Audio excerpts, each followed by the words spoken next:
오늘 제목은 제자들을 부르신 예수님입니다. 제자들을 부르신 예수님. 한 가지 생각해 봤으면 좋겠습니다. 우리가 하나님 없이 살 수 있을까요? 하나님 없이 살 수 있을까요? 그렇죠. 절대 그럴 수 없습니다. 왜냐하면 그런데 이 하나님 없이 살 수 있다는 생각을 하나님을 모르는 사람들은 가능하다고 얘기하죠. 왜냐하면 태초에 마귀가 아담과 하와를 유혹할 때부터 시작됐던 이 반역적인 생각이 현재까지도 이어지고 있기 때문입니다. 이제는 아예 대놓고 얘기합니다. 많은 미디어 매체에서 이런 관념이 아무렇지 않은 것처럼 비춰지고 또 오히려 권장하는 듯하게 보이기도 합니다. 그래서 이런 악한 영적 흐름 속에서 우리가 앞으로 어떻게 신앙생활을 유지해야 될지 많은 고민이 되기도 하고 걱정이 되는 게 사실이죠. 미래를 연구하는 학자들이 얘기하기를 미래에는 우리가 지금 생각하지도 못한 상상치도 못하는 일들이 많이 일어날 거라고 얘기를 합니다. 예를 들면 이런 거예요. 우리가 전통적으로 생각하는 공동체, 가족이라는 공동체, 또 친구라는 공동체, 학교라는 공동체, 또 사람과 사이에서 벌어지는 그런 공동체의 관계의 개념이 완전히 무너지고 또 결혼에 대한 관념도 완전히 무너져서 새로운 관념의 공동체들이 여러 가지 일어날 거라고 합니다. 요즘에도 그런 것들이 보이고 있죠. 극단적으로 자기들이 원하는 사람들끼리 모여서 이념을 추구하고 그것을 자기들이 옳다고 얘기하고 다니는 그런 사람들이 너무나도 많은 것입니다. 건전하면 모르는데 너무 극단적으로 치우치고 있다는 게 문제예요. 그래서 그런 세상 문화 가운데 그리스도인으로 살아가는 것이 저 세상과는 정반대가 되는 구시대적인 발상이라는 비난을 받게 된다는 것이죠. 지금도 그러고 있고요. 그래서 시간이 흐르면 흐를수록 개개인의 욕망을 최대한으로 실현해 주는 것들이 나올 것이고 각자가 신과 같은 존재가 돼서 하나님의 자리를 몰아낼 거라는 것입니다. 그러면 우리가 이 가운데서 어떻게 마음을 품어야 되냐는 거예요. 가장 중요한 것은 우리는 전혀 두려워할 필요가 없다는 것입니다. 왜냐하면 우리에게는 하나님이 우리에게 허락하여 주신 하늘 시민권이 있기 때문이죠. 예수님이 우리를 위해서 3일 죽으셨고 3일 만에 부활하셨습니다. 그리고 사신 몸으로 승천하시고 우리에게 성령을 보내주셔서 이 예수님이 이루어주신 어마어마한 구원의 역사가 바로 나의 선물이 되도록 허락해 주셨기 때문이에요. 그리고 예수님이 단순히 십자가에 달려 죽으신 것으로 패배했다는 것으로 끝나는 게 아니라 부활해 주심으로 말미암아 승리하셨다는 것. 그리고 그 승리를 성령의 은혜로 깨달아졌다면 이제 저와 여러분들은 마지막 때에 반드시 승리할 거라는 확신 속에 살아가게 된다는 것이죠. 그래서 아무리 악한 문화가 창궐하고 그리스도인에 대한 핍박이 아무리 닥쳐온다고 할지라도 결코 흔들리지 않는 믿음을 가지고 하루하루 살아갈 수 있는 것입니다. 고난을 당할지라도 담대하게 살아갈 수 있는 거예요. 하나님은 예수님이 이루어주신 이 귀한 구원으로 저와 여러분들을 태초전부터 택하시고 때에 맞게 불러주셨습니다. 하나님을 몰랐던 이전의 삶은 세상과 홀로 맞서 싸우며 고군분투하는, 그리고 그 결국은 그 끝이 영원한 죽음뿐이었던 비참한 싸움을 해오던 나의 삶에서 이제는 예수 그리스도를 믿고 하나님의 자녀가 됨으로 말미암아 하나님 나라에 가기까지 예수님이 동행하여 주시는 그런 아름다운 삶을 보장받게 된 것입니다. 이런 주님의 부르심에 감사하고 모든 상황 속에서 예수님을 바라보는 그런 평강을 누리시는 저와 여러분들 되시길 바랍니다.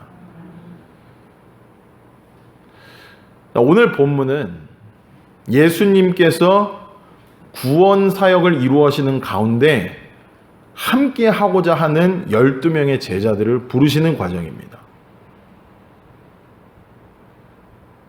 하나님의 일은 혼자서 하는 게 아닙니다. 왜냐하면 삼위일체 하나님께서 언제나 그 일을 혼자 하신 적이 없기 때문이에요. 태초 전에 성부 하나님, 성자 하나님, 성령 하나님이 함께 하셔서 창조에 대한 계획을 세우시고 구원에 대한 계획을 세우시고 모든 것을 함께 이루어 가셨기 때문입니다. 성부 하나님만 태초에 계셨던 게 아니라 태초에 성부와 성자와 성령 하나님이 같이 계셨다는 것이죠. 그래서 창세기 1장에서도 우리의 형상대로 사람을 창조했다고 말씀하시는 게 바로 그런 이유입니다. 예수님이 하늘에서 합력하여 선을 이루신 것처럼, 태초 전부터 지금까지 하늘에서 선을 이루신 것처럼 예수님이 이 땅에 오셔서 그 일을 혼자 감당하지 않으시고 제자들을 부르심으로 말미암아 하나님의 일에 대한 좋은 모범을 우리에게 보여주시는 장면이 바로 오늘 사건이에요. 천천히 한번 따라가 보겠습니다. 12절입니다. 12절 함께 읽습니다. 시작. 이때에 예수께서 기도하시러 산으로 가사 밤이 새도록 하나님께 기도하시고 라고 했습니다. 여기까지만 읽을게요. 12절. 자, 이때에 이랬습니다. 이때가 언제냐면 우리가 저번 주에 말씀을 나눴지만 안식일 논쟁으로 바리새인들하고 한바탕 전쟁을 벌였던 그 직후입니다. 그 직후에 예수님이 이제 밤이 새도록 기도하러 올라가신 거예요. 혼자. 잘 생각해 보면 두 장면이 보입니다. 한쪽에서는 바리새인들과 서기관들과 제사장들이 모여서 이 예수를 어떻게 죽일까 모의를 하고 있는 그 시간에 예수님은 따로 혼자 떨어져서 하나님의 일을 이루기 위하여 제자들을 온전히 세우고 하나님의 나라를 확장하기 위한 마음을 품으시면서 밤이 새도록 기도하셨다는 거예요. 예수님이 이처럼 홀로 기도하셨다는 장면은 예수님이 모든 중요한 사건이 벌어지기 전에 반드시 예수님께서 기도하셨던 장면이 나옵니다. 십자가에 달리기 전에서도 겟세마네 동산에서 기도하셨고, 그렇죠? 왜냐하면 이 기도가 예수님의 능력의 공급선이기 때문이에요. 예수님의 능력을 공급해주는 연결선이기 때문입니다.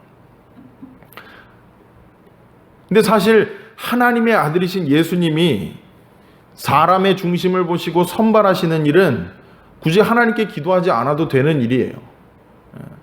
예수님도 하나님이시니까요. 근데 그러함에도 예수님이 밤을 새우며 기도하신 것은 우리에게 큰 모범이 되면서 은혜가 되는 사건이죠.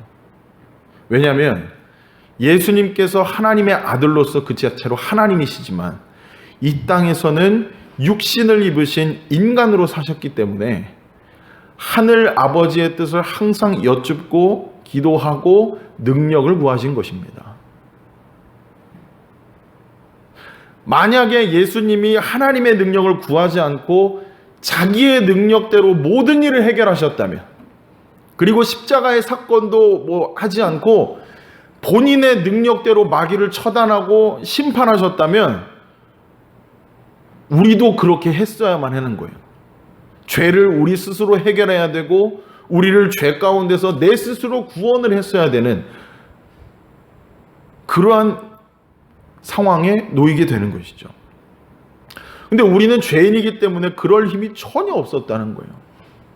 그러므로 하나님의 아들이신 예수님도 하나님께 기도하여 능력을 받아서 하나님의 일을 감당하신 것처럼 우리도 하나님의 아들이요, 딸이요, 그리고 입양된 사람들로서 예수님과 같이 하나님께 기도함으로 능력을 얻고 모든 문제를 해결할 수 있게 됐다는 것이죠. 그러므로 우리에게 은혜가 된다는 것입니다. 예수님도 기도했으니까 우리도 기도할 수 있는 거예요. 예수님도 새벽에 나와서 기도하셨으니까 우리도 새벽에 일어나서 하나님께 구하고 하루를 출발할 수 있는 것이죠. 때로는 이런 일이 벌어지기도 합니다. 내 삶이 불합리하고 부득이한 일들이 일어나고 있을 때, 그때 우리가 해야 될 일이 뭐냐? 바로 기도라는 것이죠. 기도는 하나님의 뜻을 알 수 있는 가장 중요한 방법 중에 하나이기 때문입니다. 기도하지 않고는 주님의 일을 할 수가 없어요. 하나님의 뜻을 알지 못하는데 어떻게 할까요? 기도하지 않고는 사역을 감당하는 거, 이거는 하나님하고의 대화를 단절하는 거고, 하나님께 능력도 구하지도 않는 거고, 그냥 내 마음대로 내 능력대로 하나님의 일을 하겠다는 것과 같습니다. 즉, 하나님 없어도 내가 얼마든지 하나님의 일을 할 수 있어 라고 하는 교만을 드러내는 것 같은 것이죠. 저와 여러분들은 모든 상황 속에서 이 교만의 죄를 범하지 않도록 항상 깨어 있어서 기도해야 되고, 주의 말씀에만 반응해야 되고, 그 말씀에 순종하는 자들이 되기를 바랍니다. 아멘. 그래서 예수님이 기도 먼저 하신 거예요. 자, 그 다음입니다. 13절 또 읽습니다. 시작. 밝음에 그 제자들을 부르사 그 중에서 12를 택하여 사도라 칭하셨으니. 아멘. 예수님이 밤이 새도록 기도하셨습니다. 10시에 기도했다고 쳐도 한 6시, 7시까지 기도했으니까 한 어마어마하게 기도하신 것이죠. 근데 여기서 주목할 것은 예수님이 그들을 사도로 부르셨다는 거예요. 사도. 이 사도는 보냄받은 자란 뜻입니다. 보냄을 받은 자. 이 보냄받은 자는 오직 보낸 자를 위해서만 일하는 사람들이죠. 오더가 있는 겁니다. 그것이 그 사람의 임무이기 때문에 자기 마음대로 생각하고 움직이는다면 이 사도로서의 직무를 어기게 되는 거예요. 그리고 그 직분도 빼앗게 될 겁니다. 이 사도로서의 직분을 예수님이 먼저 순종함으로 보여주셨어요. 예수님이 이 땅에 인간으로 태어나시고 자라시고, 그리고 공생의 기간 동안에 계속 고난을 당하시고 결국에는 십자가에 달려 죽으시는 것까지 하나님의 보냄받은 사도로서 그 일평생을 하나님 말씀에 순종하며 살아가셨다는 것이죠. 보냄받은 자가 보낸 자의 뜻을 따라서 계속 살아간 겁니다. 자기 뜻은 하나도 없고, 그리고 그 일을 완벽하게 이루셨죠. 사도로서 부름받은 예수님이 하나님 나라의 확장을 위하여 또 다른 사람을 세우시는 것입니다. 그리고 그 사람들로 하여금 하나님의 나라의 복음이 전파되도록 하시는 것이죠. 예수님이 승천하시기 전에 또 이 말씀하셨어요. 너희는 가서 아버지와 아들과 성령으로 제자를 삼아 내가 가르쳐 지킨 모든 것을 지키게 하라. 마태복음에 이 말씀 있잖아요.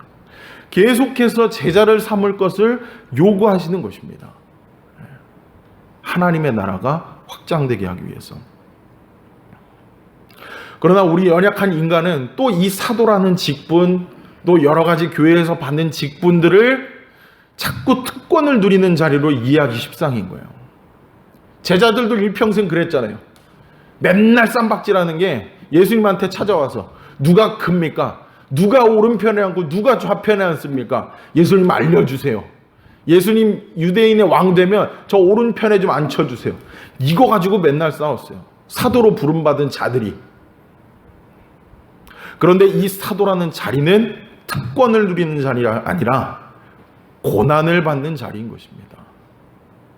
예수님이 이렇게 말씀하셨어요. 마태복음 10장 16절에 보라, 내가 너희를 보냄이 양을 이리 가운데로 보냄과 같도다.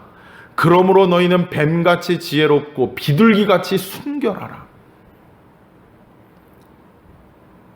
이것은 예수님을 믿는다는 이유만으로 제자들이 기존의 유대 공동체에서 적대적인 취급을 당하게 된다는 걸 말씀하는 겁니다. 이전까지는 같은 유대인으로서 회당에서 모였던 사람들이 예수님을 전한다는 이유만으로 돌변하는 거예요. 공회에다가 사람을 넘기게 되고 책찍질하는 사람으로 그 사람들이 변하게 되는 것이죠. 예수 그리스도의 은혜로 하나님의 자녀가 된 우리도 이러한 고난의 자리로 초대를 받은 것입니다. 어떤 사람들이 이렇게 말하죠. 예수님만 믿으면 복 받습니다. 예수님 믿으면은 가정이 잘 되고 직장이 잘 되고 뭐가 잘 되고 어떤 복에 대해서 쭉 나열하지만 그거는 그 다음 문제고요. 가장 먼저 우리에게 주어지는 것은 세상과 맞닥뜨리는 고난의 순간인 겁니다. 고난의 순간. 신앙 문제 때문에 형제 사이에 불화가 생기고 부모 자식 간에 불화가 생기고 직장 상사와 부하직원들 사이에 불화가 생기고 친한 친구 사이에서도 불화가 생깁니다. 그리고 모든 사람에게 미움받는 일이 일어난다는 것이죠. 어딜 가나 예수님 한마디만 전하면 그때부터 미움받기 시작하는 거예요. 이미 겪은 분들도 계실 것이고 지금 그 고난의 순간을 지나고 있는 분도 있을 것입니다. 그러나 이 고난으로의 초대는 주님 안에서 온전한 자유를 누릴 수 있도록 하나님이 허락하여 주신 귀하고 복된 자리인 거예요. 하나님을 바라볼 수 있는 절호의 기회니까요. 하나님을 사랑하고 싶어도 할 수 없었던 내가 이제는 마음껏 하나님을 사랑하고 부르짖을 수 있게 된 겁니다. 예전에는 죄를 이길 수 없어서 비참한 길로 가고 있었던 내가, 돌이킬 수 없었던 내가 이제는 예수 그리스도의 능력으로 얼마든지 악한 영을 무찌르고 이길 수 있는 승리의 자유를 얻게 됐다는 거예요. 예전에는 내가 가진 것을 내려놓으면 세상을 다 잃을 것처럼 두려움으로 살아왔다면 이제는 주님 한 분만으로 만족하여서 주님 외의 것을 포기할 수 있는 그런 자유함도 누리게 됐다는 것입니다. 이게 얼마나 큰 자유입니까?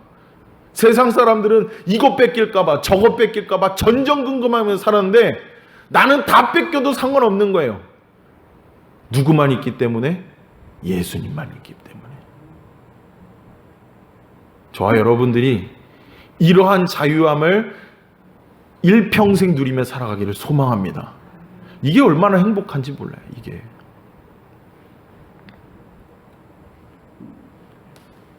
자, 그 다음 14절 16절입니다. 14절 16절 읽습니다. 시작. 곧 베드로라고도 이름을 주신 시몬과 그의 동생 안드레와 야고보와 요한과 빌립과 바돌로메와 마테와 도마와 알페오의 아들 야고보와 셀로지라는 시몬과 야고보의 아들 유다와 예수를 파는 자들 가롯 유다라. 아멘. 12명의 제자의 이름을 쭉 나열하고 있습니다. 예. 여러분들 이거 이름 다 외우시나요? 이렇게 절레절레 하시는데 이거 신학교 준비하면서 많이 외웠어요. 베안야요 빌바도마 막 이렇게. 예. 한번 집에 가서 외워보시기 바랍니다. 아무튼 예수님이 그렇게 밤이 새도록 기도하시고 내려오셔서 세우신 제자들의 이름을 쭉 나열했어요. 근데 참 특이합니다. 예수님이 뽑으신 제자들이 이런 말을 써야 될 줄 모르겠는데 오합지졸이에요. 예. 외인구단입니다. 공포의 외인구단. 시골 출신의 사람도 있고 그 당시에 질타를 받았던 세리도 있고 어부도 있고 독립군까지 있어요. 가롯 유다. 예. 이 사람들이 어떤 사람들입니까? 사람들이 반기는 사람들이 아니고 어디 가나 욕먹고 다니는 사람들, 어디 가나 멸시당하는 사람들, 어디 가나 칭찬받지 못하는 사람들, 그냥 평범하게 살아가는 사람들인 거죠. 근데 이들의 공통점이 있다면 예수님이 부르셨을 때 자기의 것을 다 내려놓고 따라갔다는 겁니다. 베드로가 그랬잖아요. 그렇죠? 베드로, 안드레, 야고보가 나를 따라오느라 그러니까 예 주님이고 다 버리고 떠나갔던 것처럼 뒤를 돌아보지 않는 사람을 예수님이 제자로 택하셨다는 겁니다.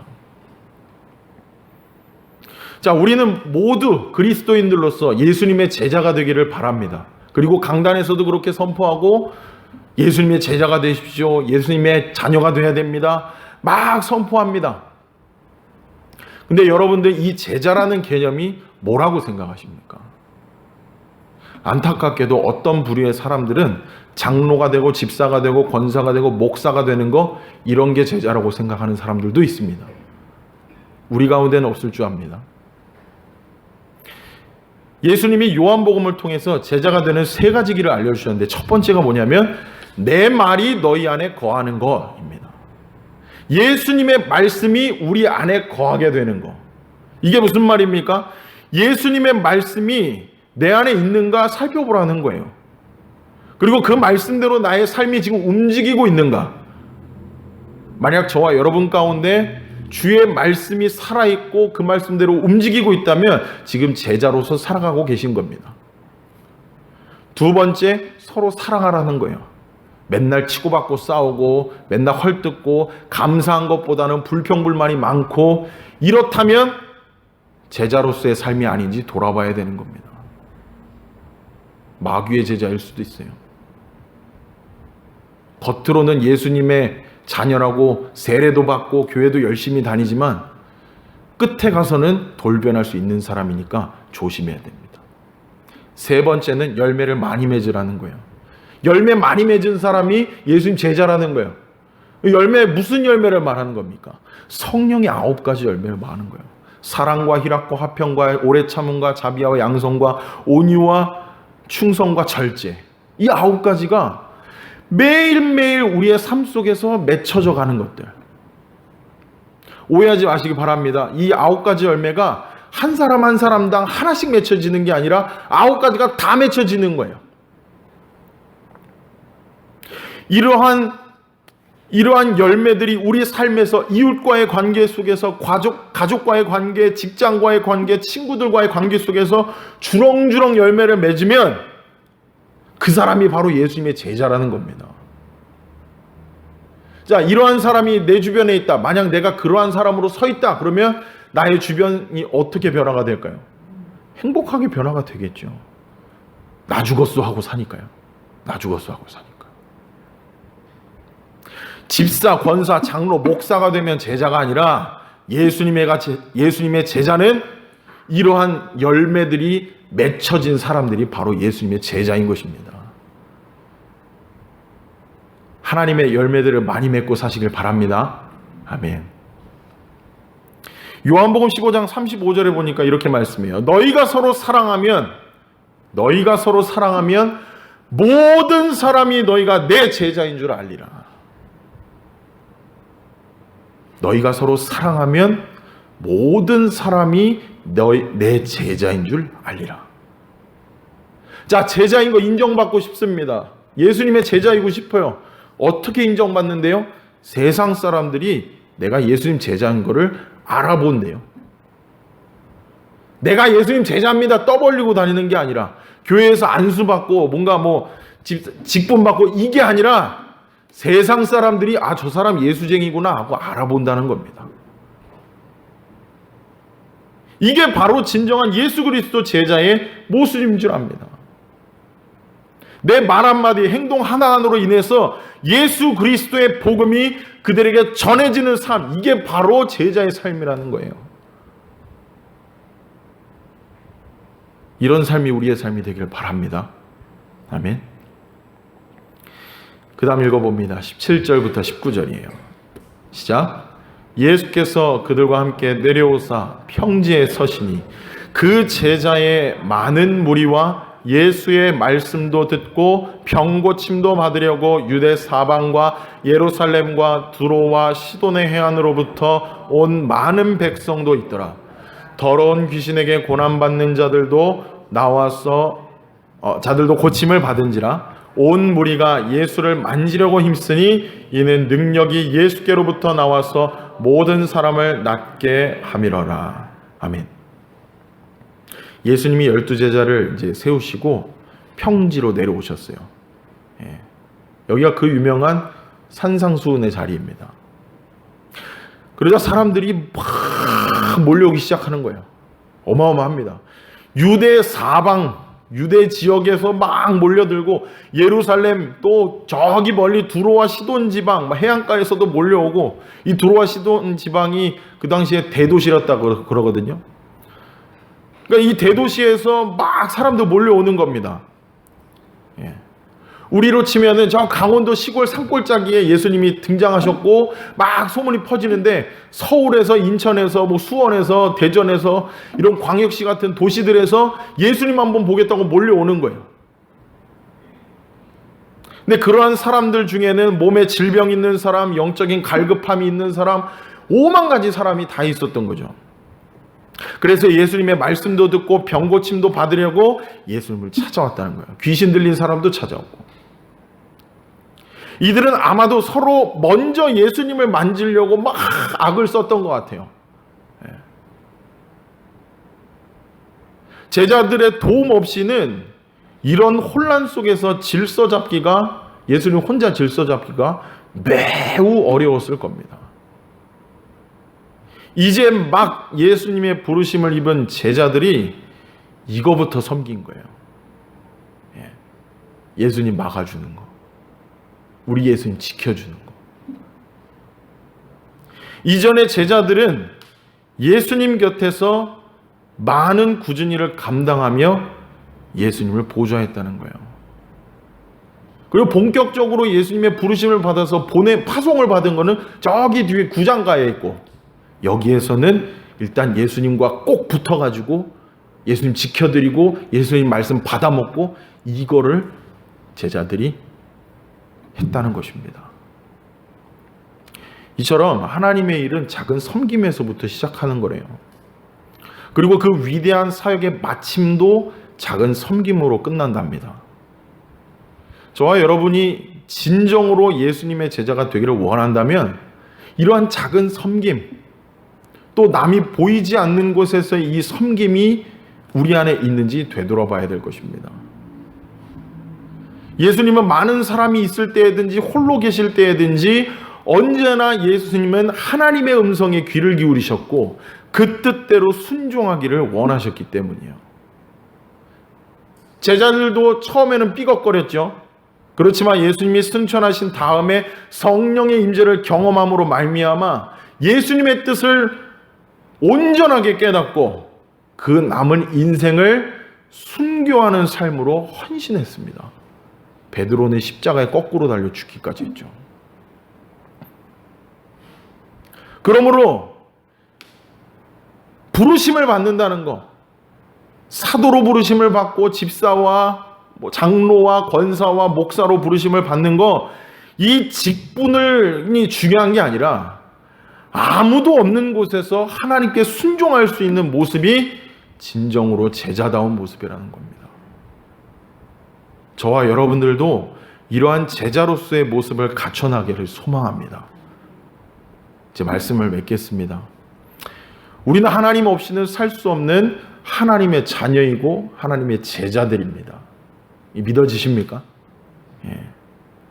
예수님이 이 땅에서 매 순간 하나님께 기도하고 뜻을 구하고 죽기까지 순종하심으로써 이 보냄받은 자로서의 모범을 우리에게 먼저 보여주셨어요. 그리고 제자들도 그런 예수님의 모습을 보고 양육받아서 일평생 주를 헌신하다가 순교당했습니다. 그러면 이제 우리들도 하나님의 부르심을 입은 자들로서 먼저 기도하고 하나님께 귀를 기울이고 그 뜻대로 순종하며 살아가는 사람들이 되어야 되지 않겠습니까? 거창한 일을 하라는 게 아닙니다. 우리에게 주어진 이 조그마한 삶에서, 내게 맡겨진 일 속에서 성령의 열매들을 많이 맺혀가는 거, 그게 바로 예수 그리스도의 제자로서의 삶이라는 거예요. 다 똑같습니다. 분량은 다 다르지만 어린아이들은 부모님 말씀 잘 듣는 거, 어린이집 다니는 어린아이들은 선생님 말씀 잘 듣고 친구들하고 착하게 화목하게 지내는 거. 또 유초등부 친구들은 학교 생활 잘하고 공부 열심히 하고 선생님 말씀에 순종, 부모님께 순종, 교회에 와서는 하나님 말씀에 순종. 중고등부 친구들 똑같고 청년들 똑같고 여기 앉아 계신 모든 장년분들도 똑같은 것이죠. 우리에게 주어진 삶 속에서 주님을 보고 주님을 바라보고 주님의 음성만 듣고 순종하는 것, 이것이 바로 부르심을 받은 보냄받은 자들의 삶일 줄 압니다. 우리가 남은 한 주간 동안 그리고 우리가 살아갈 남아있는 인생 동안에 이러한 사도로서 부르심을 받은 우리가 되기를 소망합니다. 순종의 삶으로 살기를 바랍니다. 기도하겠습니다.